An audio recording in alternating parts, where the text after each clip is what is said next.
So, I've been working as a security guard for almost 5 years now. For a few months out of the year, I would be transferred to several different areas of my city for work. This would normally happen if an event was being held or the construction of a new building. Either way, it was pretty much the same thing I do on the job. Sit down, do my rounds, patrol the area, etc. I would mostly just watch over basic buildings like offices and government centers, but when I wasn't doing that, I'd be in a totally different area. This one night, I had been transferred over to an apartment complex that had recently been renovated. They needed security at the front gate for a couple weeks, so I was hired as gate security. Now, the security company has been in business for well over 10 years, and even then, I was still considered as under-equipped. Hell, I didn't even have a gun, which I normally didn't mind, but looking back on this story, I really wish I did. It was the fall of 2021, and I was at the gate booth of the apartment. I had been doing this for a week now, and it's the easiest job ever. Basically, you just ask for their name, who was expecting them, and press a button to open the gate. It got a bit repetitive, but I didn't mind it too much, and you couldn't argue when you're getting paid $20 an hour. Anyway, there I am in my booth playing Candy Crush and whatnot when I see a car pulling up to the gate. Inside the car are two well-dressed men smoking cigars. I ask the usual who they're going to see, and they give me a name that isn't on my directory. I look through the directory and try to find the name, and when I couldn't, I tell them that I can't let them through. The man in the passenger seat insists that the name is there, but I assured them that it wasn't. Yeah, I'm sorry man, I'm not finding a person with that name. Maybe try calling them, I bet they could help you out. However, the man begins telling me all these things about why he couldn't call him. That should have been my first red flag, but being tired and out of it, I didn't really care at first. Very politely, I told them that if they couldn't call the person they needed to see, I couldn't let them in. Both men sort of looked at each other before saying something along the lines of, "Oh, that's fine. We'll just head home. It's getting late." As they begin to back out, I see their car abruptly stop. One of them tries to open their door to see what was wrong, but couldn't get the door open. That's when he motions for me to come and asks if I could check under the car to see what might have happened. I didn't understand why the driver just couldn't get out, but I didn't want to cause drama, so I did as requested. I get on my hands and knees and look under the car, but don't see anything. The very second I get back up, the passenger is holding a gun aimed directly at my head. He tells me that if I didn't let them through, that he'd pull the trigger right here. I felt my blood run cold and nodded my head, pressing the button to let them in. They happily drive through while the passenger is still aiming his gun at me, making sure I didn't try anything. It was risky, but I call the police and they arrive in minutes as the station wasn't far. After showing them the two men and the vehicle on camera, police instantly recognized who they were. These men were apparently dealers of a huge underground drug operation. They would distribute illegal goods around the area and have been charged twice. What they were likely doing here was collecting payment from one of their customers, which turned out to be true. Not much ever happened after that, and that was the only time I've ever came close to being killed.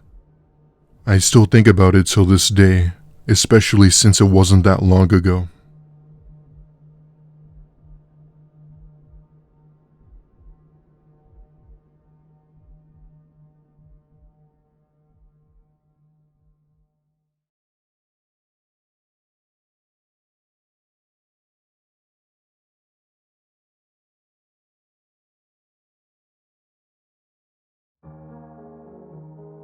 A few years back, prior to being sworn as a law enforcement officer, I worked as a security guard at a relatively large convention center in Dallas. It was a chill job, but I'd have to get used to the repetitive work days and shifts. Most of the time, I'd constantly find myself playing games like Wordle on my phone or scrolling through TikTok. This made time go by really fast, which I didn't mind at all. The only issue was that my shifts would commonly range anywhere from 6 p.m. to 4 a.m. I'm basically what you'd consider as a workaholic, if that makes sense. Now, the convention center I worked at was abandoned as it was undergoing renovation, and the only people allowed in there were me and another guard on duty who worked on the other side. This made it notorious for druggies and trespassers to take an interest, hence why they hired security. Most of the time there was nothing to do there. You were surrounded by pure white walls, light stands, and a lot of construction equipment from building. I normally do what any other security guy did and do my rounds while patrolling the area, basically ensuring everyone is safe. The company was extra aggressive on this to avoid any possible danger to the convention center. A few weeks ago, they had an incident where 2 thieves had broken in and stole a few boxes that belonged to the convention center and got away. They didn't have security cameras installed until the week after, which didn't make sense to me as I didn't understand why they couldn't install them earlier. After all of this, they decided to hire security for extra protection, although that didn't guarantee another incident wouldn't happen. One night I was instructed to work at the convention center once again.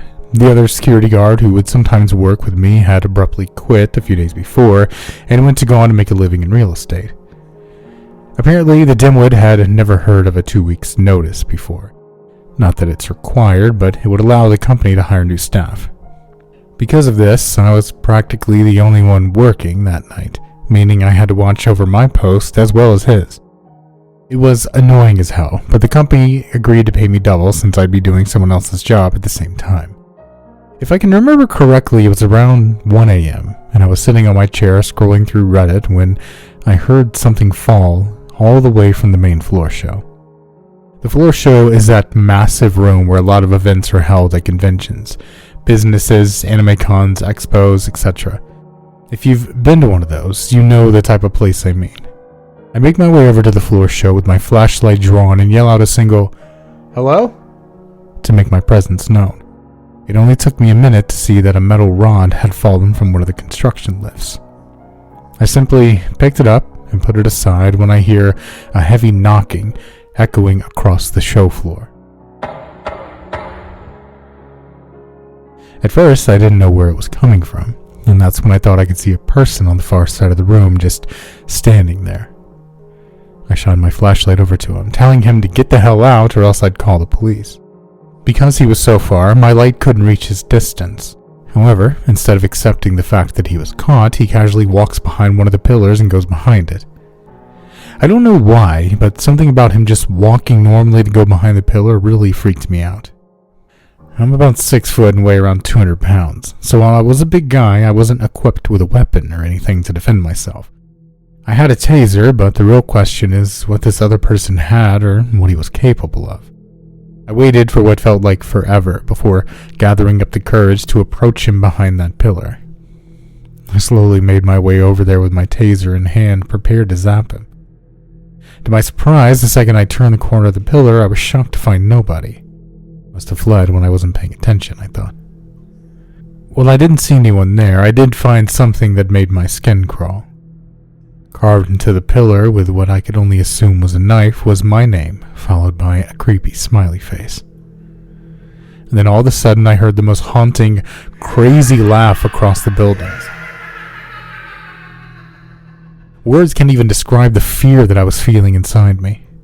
In fact, fear isn't even enough to describe what I felt. I dropped my taser and bolted out of there, calling to the police while almost in tears. You might think me as overdramatic or something, but it's not what you think. You had to be there to understand.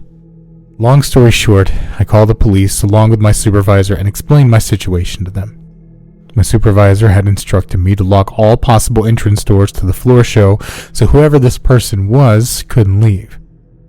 It took forever, but police had finally showed up and did a thorough sweep around the building. They even dispatched a K9 unit to help track the scent of this person or anything that might have been left behind.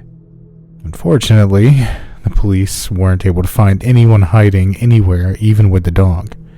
That being said, however, they were able to recover a blade knife near the restrooms, presumably the one this person had used to carve my name with. I still have no idea how he knew my name or why he wrote it. My best guess is that it was some sort of tactic to try and scare me. If that was the case, he sure as hell succeeded. Also, the security cameras the convention center had installed ended up breaking down due to a circuit malfunction, so they couldn't review the footage to see who broke in. It was a scary situation, but at the end of the day, there was nothing any of us could really do about it. He got away with it scot-free. The following week, the company had placed me elsewhere as the convention center was undergoing additional maintenance. Last I heard, the convention center was now operational and has upped security big time after what happened. I work in law enforcement now, but I no longer do what I did when I worked security. Nowadays, I just sit in my office watching cameras in my free time, and when I'm working, I'm doing what most police officers commonly do. I'm sure many others in my field have gone through similar situations, so if you have an experience of your own, I'd love to hear it. I had to deal with more or less the same thing because I'm better trained and equipped. I can deal with it more easily. But until this day, this story still sends a chill down my spine as I constantly wonder what this person's intentions were. Was he just trying to scare me, rob me, potentially something worse? I guess I'll never know, and quite frankly, I don't want to know. Some people share their theories that it was just a prank, while others say it was a squatter. Hell, there was even one person who said that it could have been the former security guard who'd quit. Anyway, that's my story, and I'll always have something to share for the rest of my life.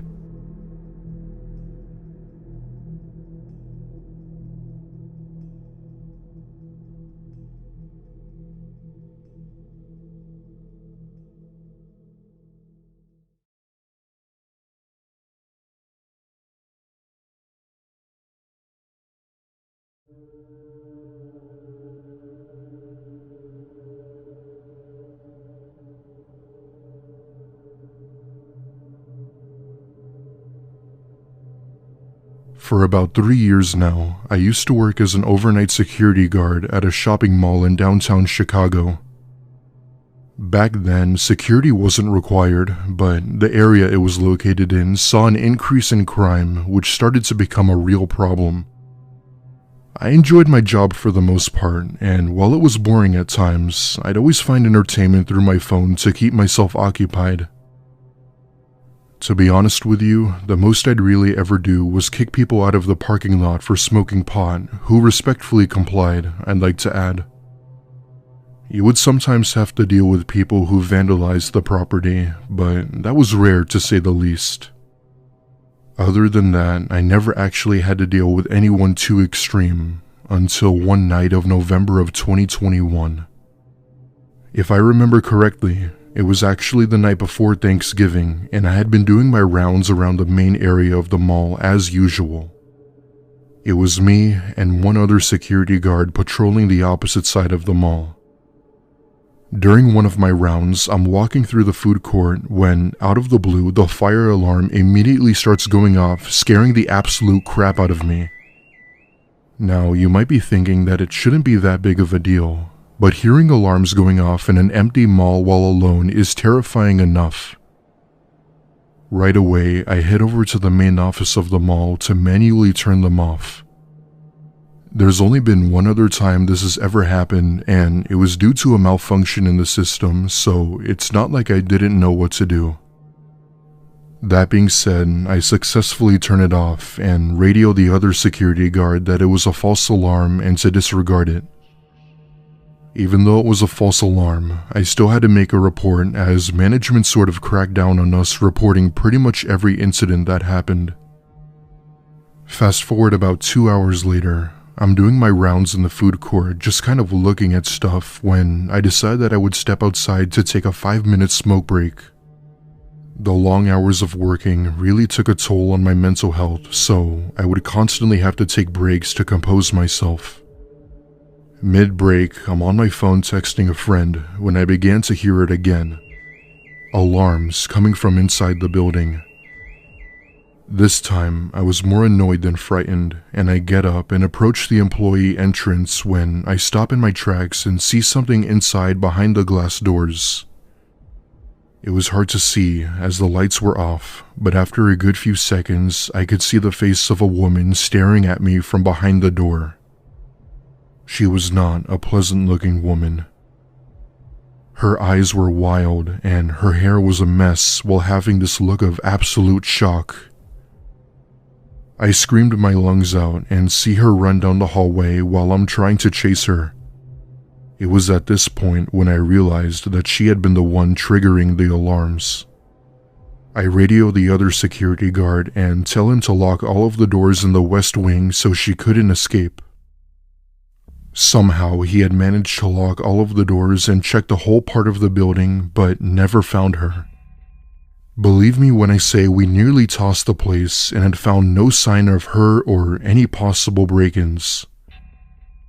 It was the creepiest and most unnerving encounter I've ever had. Later that day, police and a few search dogs had entered the building but were unsuccessful in finding her, even after checking the cameras. I quit that job a week later as I couldn't stand the constant paranoia thinking as to where that woman could have been or if she even left. Last I heard, the mall had since been teared down and despite a police investigation, she would never be found.